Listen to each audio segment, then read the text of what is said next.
Hello दोस्तों, मैं are के स्टोरी से अरुण कुमार जो आपके लिए लाता है अच्छी अच्छी कहानियाँ। तो आज फिर मैं लेकर आया हूँ मामा भांजा से एक और नई कहानी, जिस कहानी का नाम है मामा भांजा और लंगड़ी चुड़ैल। हाँ दोस्तों, लंगड़ी चुड़ैल। आओ सुनते हैं इस कहानी को। इसके कथानक आशु चित्रांकन विनोद भाटिया। पेश है मामा भांजा और लंगड़ी चुड़ैल।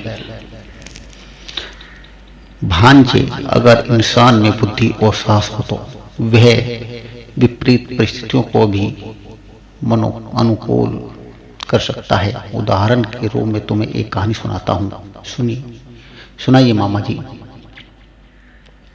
उस बहादुर लड़के का नाम था किशोर। चलो आज इन बुजुर्गों की बात सुनते हैं। अरे तुम सब इतनी देर से भूत प्रेतों के झूठे सच्चे किस्से सुना रहे हो, पर क्या तुमने लंगड़ी चुड़ैल के बारे में भी सुना है? क्या सुना रहे हैं रामदीन? वह चुड़ैल आज भी जंगल के शमशान में रहती है। आज भी कोई उस तरफ नहीं जाता। हमारा तो उस तरफ का कभी कोई काम ही नहीं पड़ता, वरना चले जाते। वैसे तुम बताओ, तुमने देखी है वह चुड़ैल? मैंने उसे देखा नहीं है और नहीं देखना चाहता हूँ, पर अपने बाप के साथ कि वह आदमियों को जानवरों को शमशान में कैद कर लेती है और फिर उन्हें उबाल के खा जाती है। पर एक बात है, जो उसे मार देगा वह चुड़ैल के गले में लटके उन हीरे का मालिक बन जाएगा जिससे हर चीज मांगी जा सकती है। तब तो जंगल के शमशान में चलना चाहिए। वह हीरा मिल गया तो सब दोस्तों में धाक जम जाएगी। हर रोज अच्छे अच्छे कपड़े और खिलौने में होंगे मेरे पास, वह बच्चा सोचता है। और उस रात वह घर से चुपचाप निकल गया। जैसे ही चुड़ैल नजर आएगी, मौका देखकर इस डंडे से उसकी खोपड़ी फाड़ दूंगा। जंगल में बाप रे, तेंदुआ देखकर वह घबरा गया। दौड़कर किशोर पेड़ पर चढ़ गया, पर जब तेंदुआ भी उसी पेड़ के नीचे खड़ा हो गया, उसके उतरने की प्रतीक्षा करने लगा, तब किशोर चिंतित हुआ। तेंदुआ मारा तो यही जम गए, अब क्या क्या जाए। अरे मैं तो जहरीले बेरों वाले पेड़ पर बैठा हूँ। शेर मुंह फाड़ कर गुर्रा रहा है। उसके मुंह में अगर एक बेर भी गिर गया तो उसका काम तमाम हो जाएगा। किशोर ने जहरीले पेड़ से बेर तोड़े और निशाना लगाकर फेंके। ओहो, शेर मुंह खोलकर धाड़ता रहा। बेर उसने थूक दिया, पर बेर के ऊपर जमा जहर का खोल तो उसके मुंह में घुल ही गया। वह तड़फ कर मर गया, ठंडा हो गया। अब चलूं शमशान की ओर। सच बात तो यह है कि मुझे भी डर लग रहा है, पर पिताजी अक्सर कहते हैं कि डर की वही चीज है जो आदमी की पराजय का प्रमुख कारण बनती है। इसलिए डरना नहीं चाहिए। चारों तरफ जंगल जानवर है। अच्छा तो यह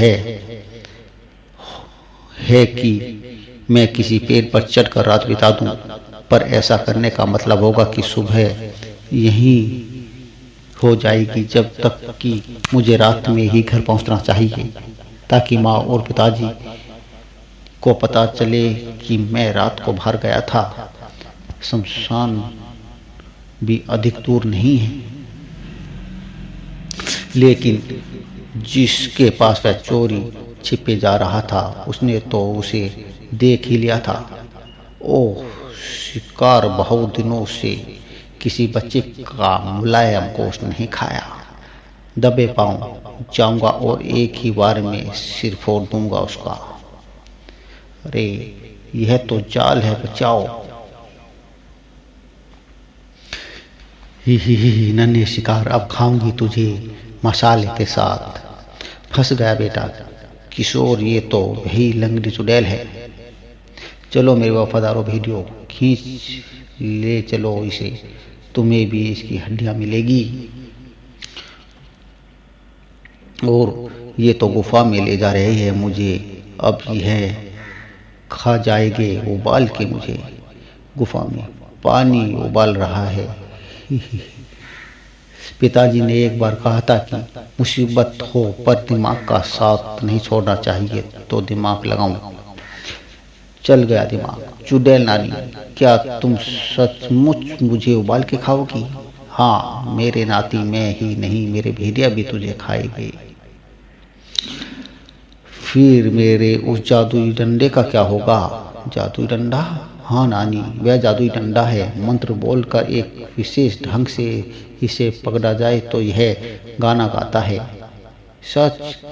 विश्वास नहीं आता है तो मुझे दे दो डंडा, मैं दिखाता हूँ उसका चमत्कार। ठीक है, देती हूँ। ये लो, अगर बात छोटी हुई तो उबलने से पहले तुझे चाकू से गोंद कर नमक में छिड़क कर तड़पाऊंगी।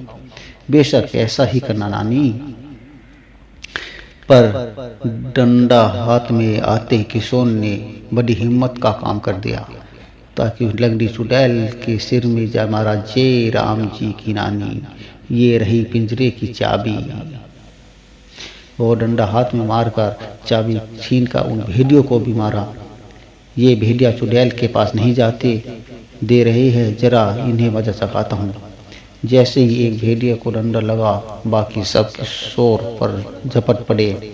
बाप रे, है मामूली भेड़िया नहीं है, डरते ही नहीं, शेर की तरह हमला करते हैं। भागो वरना फाड़ कर खा जाएंगे। भागते भागते किशोर उन सुरंगों में ही खो गया। भेड़ियों ने तो पीछा छोड़ दिया, पर अब न तो वापस चुड़ैल के पास जाने का रास्ता मिल रहा है और न बाहर जाने का। तभी ठक ठक है, यह क्या लंगड़ी चुड़ैल की बैसाखी चल रही है? अचानक बैसाखियां बोल उठी है। चुड़ैल की ही आवाज थी।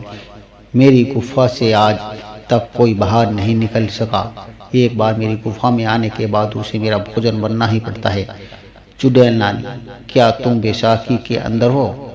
नहीं, अदृश्य हूँ ऐसे। ओह, तो यह बात है। मौका है, फोड़ दूं इसका सिर। किशोर ने उसे डंडा घुमाकर मारा। ओह, गायब हो गई। अचानक बैसाखी फिर प्रकट हुई और हमला करने लगी। अरे बाप रे! उस किशोर ने बचाव शुरू किया। फिर साहस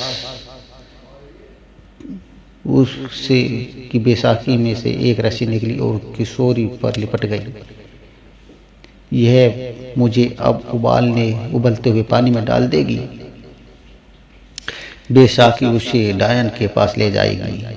नानी, अब तो तू मुझे उबाल कर खा ही जाएगी, लेकिन मैं इससे पहले तुम्हारे पैर छू कर माफ़ी मांगना चाहता हूँ। हाँ हाँ हाँ, ठीक है, तेरी हाथ आज़ाद है। और फिर ही किशोरी पैर छूने के बहाने झुका। उसने चुड़ैल की टांगें खींच ली। अब देखता हूँ मैं तुझे। फिर बड़ी फुर्सत से किशोरी ने चुड़ैल के गिरेबान में हाथ डाला और हीरा खींच लिया। यह आ गया मेरे कब्जे में। अचानक सब कुछ बदल गया। हीरा जैसे ही किशोर के हाथ में आया, चुड़ैल भीगी बिल्ली बन गई और भेड़िया पूंछ हिलाने लगे। आज्ञा मेरी स्वामी। नी चुड़ैल, तेरे लिए यह आज्ञा है कि अपने भेड़ियों के साथ बकरी बन जा और हम सब घर पहुंचा दे। दूसरे ही क्षण वह बकरियों के सहित अपने घर पर था। तुमने यह चुड़ैल कौन है? तो तुम हो चुड़ैल। और भांजे अगले दिन चुड़ैल बकरी किशोर ने उस बूंदे राम दीन को उपहार में दे दी, जिसने लंगड़ी चुड़ैल के बारे में बताया था। कहानी तो मज़ेदार थी। अब एक कहानी और सुनाता हूँ। तो दोस्तों, ये थी एक लंगड़ी चुड़ैल की छोटी सी कहानी। तो मैं फिर लेकर आऊँगा कहानी। तो सुनते रहिए आर के स्टोरी के साथ अरुण कुमार को।